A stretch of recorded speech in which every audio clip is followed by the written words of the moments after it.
여러분 안녕하십니까? 파이낸셜 타임스를 포함한 8개 저널을 보는 세계경제 파보스의 김범도입니다. 이진수입니다. 금리 인상이 지금 굉장한 화제입니다. 또 그리고 인플레하고 그래서 네, 우리가 그렇습니다. 사실은 파보스에서 저희 자랑이 아닙니다만 사실은 작년 6월 전후에서 저희가 미국 인플레가 심상치 않다. 미리 잡지 않으면 호미로 막을 거 가래로도 못 막는다. 우리가 경고를 파월한테 여러 번 했잖아요. 네, 그래서 파월이 임기 연장을 위해서 그러는 거냐 그렇게 안 봤는데 그런 좀 어떻게 보면 결례가 될 수 있는 얘기까지 하면서 경고를 했는데 우리 말을 안 듣더니 결국 이렇게 물가 상승 압력 때문에 지금 난리가 나고 또 거기에 이제 우크라이나 전쟁까지 터지면서 너무 힘든 상황을 맞이하고 있는데 다시 한번 말씀드리지만 세계 경제를 이끄는 분들은 저희 파보세를 반드시 봐야 된다는 걸 저희가 네, 그래서 오늘은 어떤 기사가 준비되어 있습니까? 네, 미국 중앙은행이 2018년 이후 처음으로 금리를 인상하다라는 월스트리트 저널 기사를 포함해서 4개의 기사에 대해서 이야기를 해보도록 하겠습니다. 네.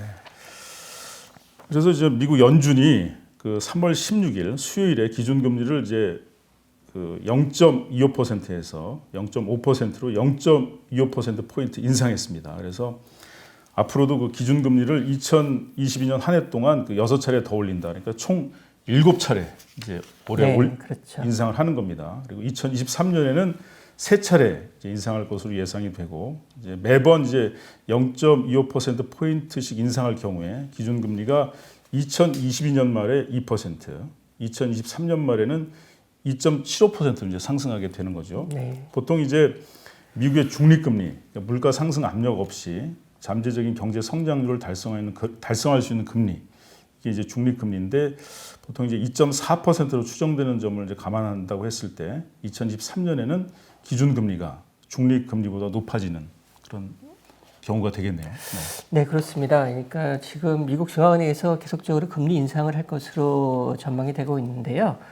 그렇게 금리 인상을 하게 된 배경에는 물가 상승률이 매우 높게 나타나는 것에 있습니다. 네. 지난 2월에 그 소비자 물가 상승률이 7.9% 미국의 그 물가 상승이 그랬거든요. 그런데 이러한 그 소비자 물가 상승률은 1982년 이래 최고 수준입니다. 네. 그 반면에 그 2월의 실업률은 3.8%로 경제 상황은 좋은 것으로 평가가 되고 있거든요. 네. 그렇기 때문에 그 미국 중앙은행 평가는 경제 상황을 유지하면서 물가를 잡기 위해서는 지금 금리 인상을 해야 되고 앞으로도 꾸준히 금리 인상을 할 계획이다 이렇게 지금 평가가 되고 있습니다. 저희 몇십 년 동안 계속 2%대 그 인플레를 유지해 왔기 때문에 이제 미국뿐만 아니라 전 세계 사람들이 물가 상승은 2% 정도구나. 그렇죠. 그렇게 다 그냥 관행적으로 생각해 왔는데 지금은 굉장히 특이한 상황이 펼쳐지고 있는 겁니다. 네, 상당히 사실 높은 수준이죠. 그동안의 그 수준을 봤을 때. 그리고 이제 이러한 그 물가 인상을 배경으로 해서 미국 중앙은행이 그동안의 그 코로나 사태 이후에 그 시장의 유동성, 그렇죠. 돈을 풀기 위해서 국채를 이렇게 매입을 해오지 않습니까? 소위 양적 완화를 했다는 것인데, 이 양적 완화를 이번 3월에 종료를 했습니다. 그리고 이제 5월부터는 그동안에 이제 양적 완화를 해서 미국 중앙은행이 그 채권을 샀기 때문에 그게 좀 쌓여 있거든요. 네. 그 쌓이는 규모가 약 8.9조 달러 정도 되는데요. 그 부분을 축소할 것이다. 그러니까 전반적으로 그 시장에 그 돈을 갖다가 이제 회수하는 그리고 유동성을 축소하는 그러한 것을 할 것으로 예상이 되고 있습니다. 네.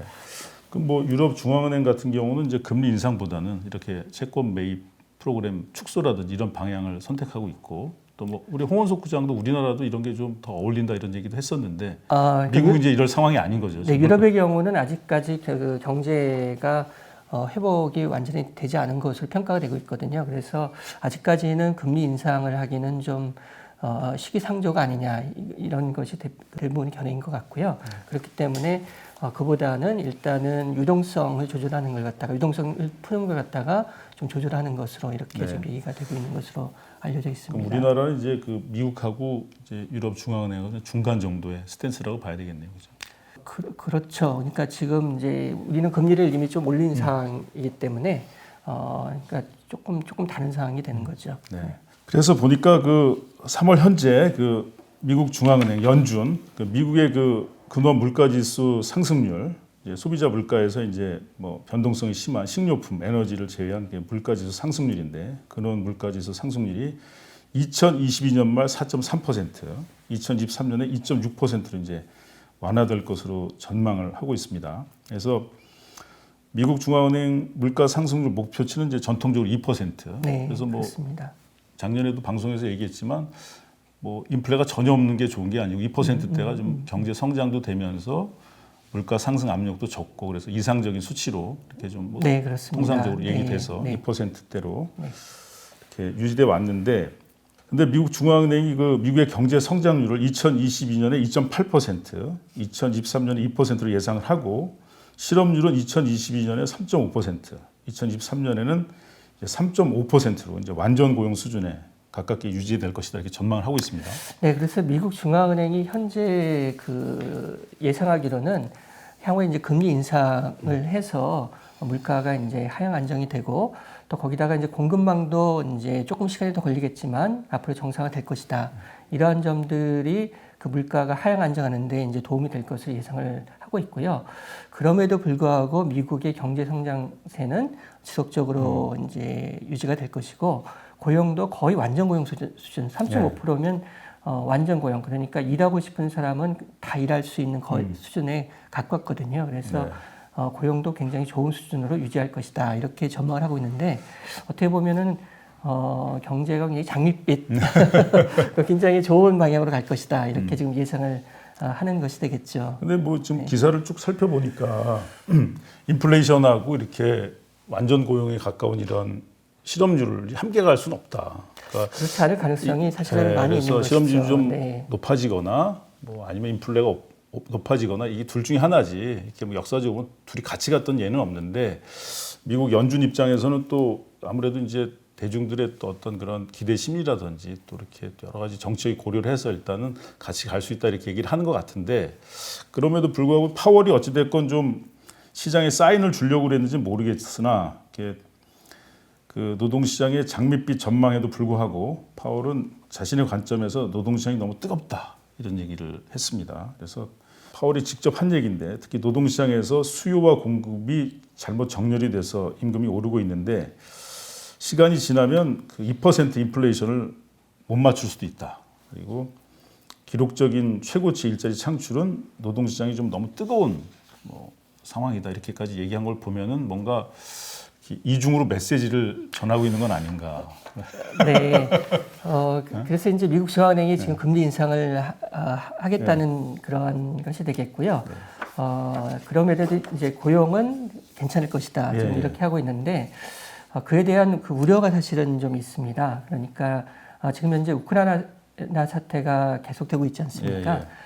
그렇게 되면은 이제 만약에 이러한 사태가 장기화되면은 유가라든가 곡물이라든가 다른 1차 상품의 가격 상승이 계속될 것이 우려가 되고 있고 또 우크라이나 사태 또 중국의 코로나 발생이 확대되면서 공급망이 계속적으로 어렵지 않겠느냐 이러한 그 걱정도 많이 되고 있거든요. 이렇게 되면은 그 전 세계적으로 물가 상승이 또 계속 이루어지고 또 거기다가 경기 침체까지 우려가 되는 그러한 불확실성이 매우 높은 상황이 되겠거든요. 그래서 이러한 상황을 감안했을 때 그 미국 중앙은행이 이제 금리 인상을 하게 되면은 계속적으로 그렇게 되면은 그 금리 인상이 경기 침체로 이어질 수 있지 않을까 이런 우려가 사실은 시장에서 많이 있는 것으로 이렇게 이야기되고 있습니다. 이와 관련돼서 그 이렇게 흥미로운 현상이 있는데요. 이제 경기 침체 가능성과 관련된 그러한 그 지표로서 장단기 금리 차이를 이야기를 하고 있거든요. 그 장단기 금리 차이라는 건 뭐냐면은 통상적으로 단기 금리에 비해서 장기 금리가 높은 것이 보통입니다. 그런데 이제 그 시장 참가자들이 향후에 경기가 나빠질 것으로 예상하게 되면 장기 금리가 단기 금리보다 낮아지는 소위 말하는 역전 현상이 벌어지는 것이 과거에 그렇게 보여졌고요. 그러한 장단기 금리 역전 그러니까 장기 금리가 단기 금리보다 네. 낮게 되는 현상이 있을 때 통상적으로 한 1년 정도 이내에 경기 침체가 나타나는 그러한 그 현상을 보여왔거든요. 네. 근데 최근에 그 역전까지는 아니지만 장단기 금리 차이가 상당히 줄어드는 그러한 그 현상을 보이고 있습니다. 그래서 지속적으로 줄어들어서 3월 17일 현재로 보면은 그 10년 그 금리와 5년 금리 차이가 0.03%, 그러니까 거의 차이가 없는 상황이 그렇죠. 지금 돼 있거든요. 그래서 이러한 것이 바로 시장 참가자들이 향후에 그 경기가 좀 어려워지지 않겠느냐 이런 것을 그 기대를 반영한다 이러한 이야기가 되고 있습니다. 그러니까 뭐 이제 채권 투자자들은 이제 장기적으로 볼 때 경기 불황이 예상이 된다. 그럴 수도 있다는 예, 것이죠. 예, 예, 예. 네, 아직까지 뭐 그 장단기 금리 차이가 역전까지는 아니지만 예, 예. 그 차이가 거의 없는 상황까지 갔기 때문에 장래의 그 경기에 대해서 좀 부정적으로 보는 그 투자자들이 많이 늘어난 것이 아니냐 이렇게 이야기를 할 수가 있겠습니다. 그러니까 뭐 사실 연준도 되게 판단하기 어려운 게 이제 올해 그 1, 2월 동안 그 100만 개 이상 일자리가 생겼고 뭐 사상 최고치 일자리인데 정말 어떻게 보면 뜨거운 그런 경제 상황인데 이런 상황에서 뭐 물가가 너무 오르니까 이제 금리 인상도 하긴 해야 되겠는데 또 장기적으로 보면은 이게 또 경기 불황도 있을 수 있는 또 전쟁도 있고 그래서 예전에 그 폴 볼커 네. 연준 회장이 뭐 네. 그 80년대 금리를 두 자릿수로 인상을 해가지고 이제 뭐 물가는 잡았지만 이제 경기가 많이 침체되고 네, 그게 또 뭐 그렇죠. 네. 1990년대 뭐 어떤 성장의 배경이 됐다 이런 평가도 있는데 네, 그렇습니다. 그런 모델을 선택하기는 좀 어려운 상황입니다. 지금 상황은 이제 그 미국의 중앙은행 입장에서는 그 경기는 괜찮을 것 같다. 그런데 물가가 이제 걱정이니까 금리 인상을 한다는 것이 공시적인 입장인데요. 조금 전에 저희가 이야기를 했듯이 시장에서는 과연 그 경기가 괜찮을 것인가 물가 그 금리 인상을 했을 때 이 부분에 대한 우려가 존재를 하고 있고요. 그 미국 중앙은행의 목표는 이제 물가 안정 네. 그리고 최대 고용에 있는데 현재는 물가 안정에 조금 더 그 초점이 맞춰져 있는 것으로 평가가 되고 있습니다. 그래서 물론 이제 향후에 그런 불확실성 때문에 경제가 그 다소 나빠질 가능성은 있겠습니다만 그럼에도 불구하고 물가 상승이 지속된다 그러면 미국 중앙은행은 경제 성장이나 실업률을 조금 시행하더라도 네. 물가 상승을 잡기 위해서 금리 인상을 할 것으로 이렇게 예상이 되고 있고요.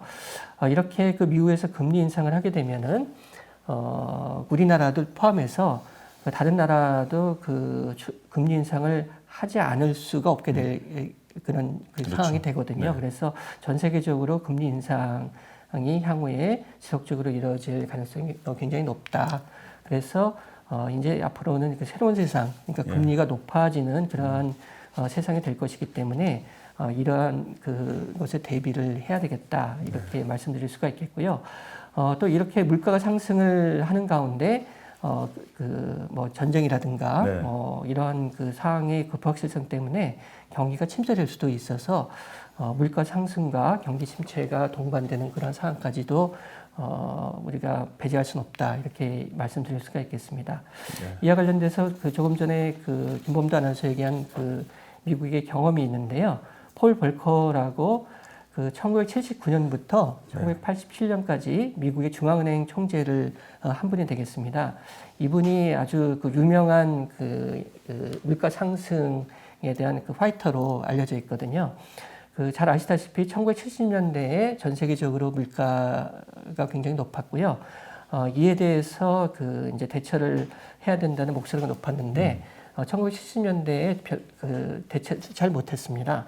그런데 이제 폴 볼커라는 분이 1979년에 그 미국 중앙은행 총재로 취임한 이후에 이러한 높은 인플레이션을 낮추기 위해서 금리 인상을 했거든요. 이때 금리를 20% 정도까지 올렸습니다. 네. 이 당시 금리를 보면 우리나라 금리보다도 더 높았습니다. 이게 좀 말이 안 되는데. 정말 그 지금으로는 상상하기 어려운. 예, 상상이 안 되는데 그 당시 우리나라는 뭐 이게 개도국에서 벗어나지 않은 아주 그런 상황이었는데 우리나라 금리보다도 더 높게 금리를 올렸거든요, 미국에서. 그래서 이제 금리가 높아져서 결국엔 미국 경제가 불황을 겪었습니다. 그렇죠. 그래서 1980년부터 82년까지 불황을 겪었고요. 그 불황을 겪으면서 물가가 이제 안정적인 수준으로 떨어진 3% 수준으로 떨어져서 이후에 이제 안정적으로 됐는데 그 불황을 겪으면서 실업률이 10%까지 높아졌고요. 1980년에 그 미국의 대선이 있었지 않습니까? 네. 레이건 대통령이 그때 당선이 됐는데 이때 그 레이건이 대통령이 당선이 되고 하터 대통령이 재임에 실패하는데 폴 볼커가 역할을 했다. 네. 경기가 나쁘니 재선을 하는데 어렵지 않았느냐 이러한 이야기까지 있을 정도로 폴 볼커가 정치적인 고려 없이 이제 인플레이션을 잡기 위해서 이렇게 했고요. 당시에 데모도 많이 했다고 그래요. 그 중앙은행에 와서 이렇게 경기가 나쁘니까 책임져라. 그러니까 이제 실업률도 높고 이러니까 이럼에도 불구하고 그 지속적으로 이런 조치를 해서 결과적으로 이제 인플레이션을 잡은.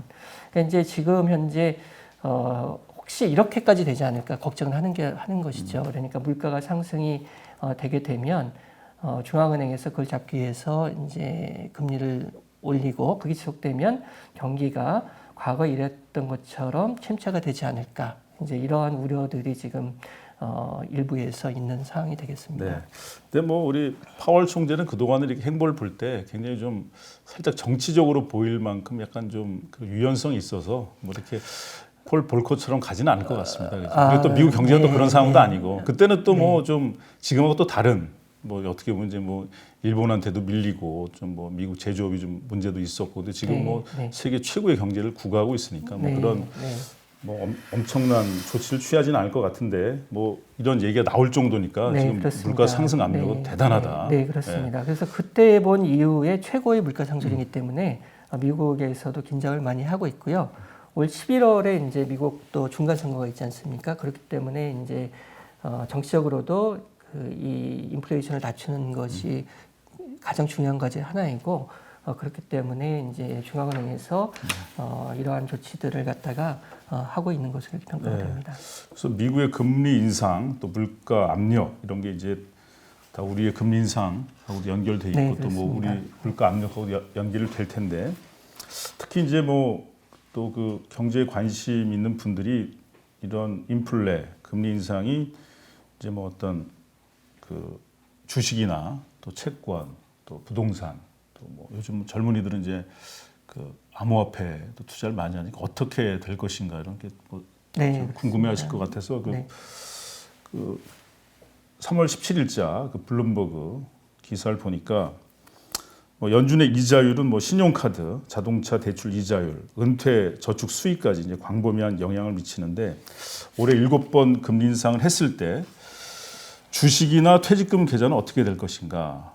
그래서 여기에 대해서 금리와 주가가 이제 반대 방향으로 가는데 뭐 더 높은 이자율을 이렇게 받게 되면 이제 미래의 돈이 이제 가치가 없게 되니까 이제 주가를 떨어뜨린다. 뭐 이런 일반적인 예상이 있는데 그 LPC 파이낸셜의 그 통계를 보면 8번의 이제 금리 대폭 인상 사이클 동안 S&P 500 지수가 매회 첫 번째 상승하고 1년 동안 높았다. 이런 얘기도 있습니다. 그래서 꼭 금리가 인상된다고 해서 주가가 이렇게 뭐 떨어지는 건 아니다. 뭐 실제로 그 금리 인상 한 다음 날 뭐 S&P 500도 그렇고 이번에 올라갔죠. 종합주가에서 다 올랐거든요. 그리고 그 노던 트러스트의 그 자산관리 최고 투자 책임자 케이터 닉스는 높은 금리는 주식, 특히 성장률에 좋지 않다는 것을 직감하게 한다. 그렇지만 글로벌 금융위기 이후를 돌이켜보면 주식은 좋았다. 연준은 그 기간 동안 금리 인상을 했고 주식은 그 상승했고 그 성장주는 가치주를 능가했다. 성장주는 현재 기업 가치보다 높게 평가된 거고 가치주는 이제 그 저평가된 주식인데 성장주가 가치주를 능가했다. 뭐 이런 얘기를 했습니다. 그렇지만 금리가 오르면 이제 채권 가격이 하락하지만 그렇지만 너무 이렇게 주식에 올인하지 말고 분산 투자를 해라 이런 조언까지 KT 닉슨이 했습니다. 제가 이렇게 쭉 말씀을 드리는 이유는 우리 이진수 교수는 이런 거 얘기하는 걸 좀 별로 안 좋아해서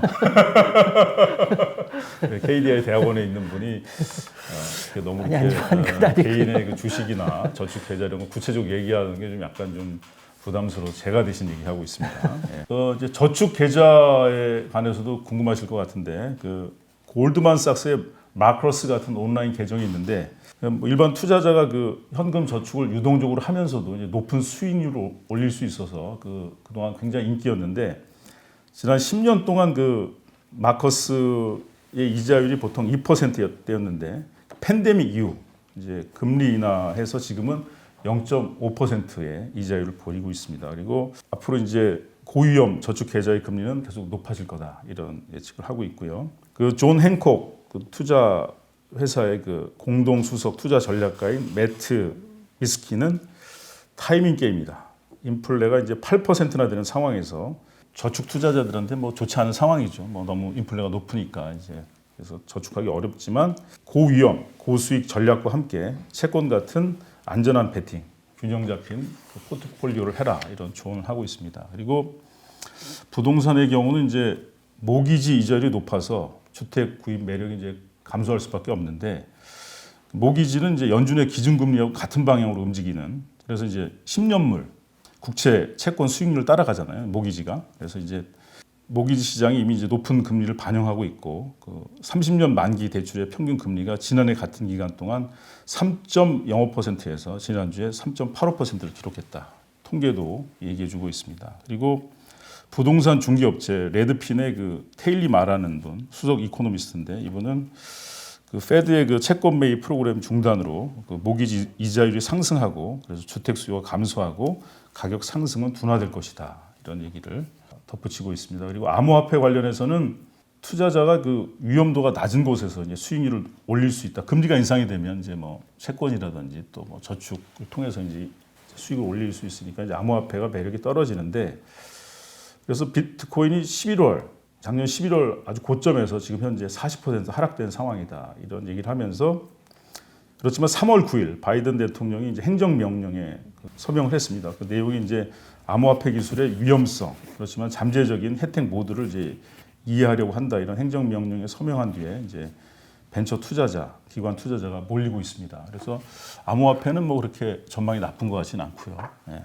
네. 네. 그리고 이제 전체적인 그 미래 예측은 그 존 행콕 파이낸셜의 미스킨 존 행콕 이게 이제 보험회사인데 매파처럼 시작해서 비둘기처럼 끝날 것이다. 그래서 상반기에는 금리 인상하지만 계속 공격적이지는 않을 것이다. 이런 얘기를 합니다. 그렇지만 이제 우크라이나 전쟁 때문에 원자재 가격 급등이 되면 이제 전체적으로 글로벌 성장은 저해가 되고 경기가 하방으로 갈 것이다. 이런 얘기를 하고 있습니다. 그리고 뉴욕 라이프 인베스트먼트의 굿인이라는 분은 연준의 금리 인상은 물가 하락을 가져오겠지만 즉각적이지는 않을 것이다. 금리 인상이 되면 자금 조달 비용이 증가하고 또 크게 증가한 일부 상품, 서비스에 대한 마진 수요를 늦출 수는 있지만 이런 과정은 언제나 시간이 걸린다. 그래서 이제 금리 인상이 된다고 해서 물가가 바로 떨어지는 건 아니다. 이런 예측을 했습니다. 이준수 교수 대신에 제가 네, 여러분들이 궁금해할 네. 그 블룸버그 기사를 좀 간략하게 소개해드렸습니다. 그리고 좀 또 더 덧붙일 내용은 또 자막으로 저희들이 또 보내드리도록 하겠습니다. 네. 뭐 제가 그 일부러 하는 건 아니고요. 몰라서 안 하는 건데요. 보통 이제 금리 인상이라는 거는 경제 전체에 영향을 미치는 아주 중요한 것이 되겠고요. 금리가 인상이 된다는 거는 이제 소위 채권 이자율이 올라간다는 거기 때문에 다른 그 상대적인 자산 그에는 부정적인 영향을 주는 게 일반적이거든요. 왜냐하면 채권을 보다 많이 투자를 하게 되니까 수익률이 오르기 때문에 그래서 주식이라든지 부동산 아니면 뭐 암호화폐 포함해서 위험 자산에 대해서는 그 자체로는 부정적인 뉴스라는 것이 일반적인 얘기가 되겠고요. 그런데 아까 그 김범도 아나운서가 얘기했듯이 이자율이 상승을 했을 때 오히려 과거에 그 미국 같은 게 주식이 이제 상승하는 경우가 많았다. 경험적으로 봤을 때 이제 그거는 이제 다른 요인이 이제 작용을 하기 때문인데요.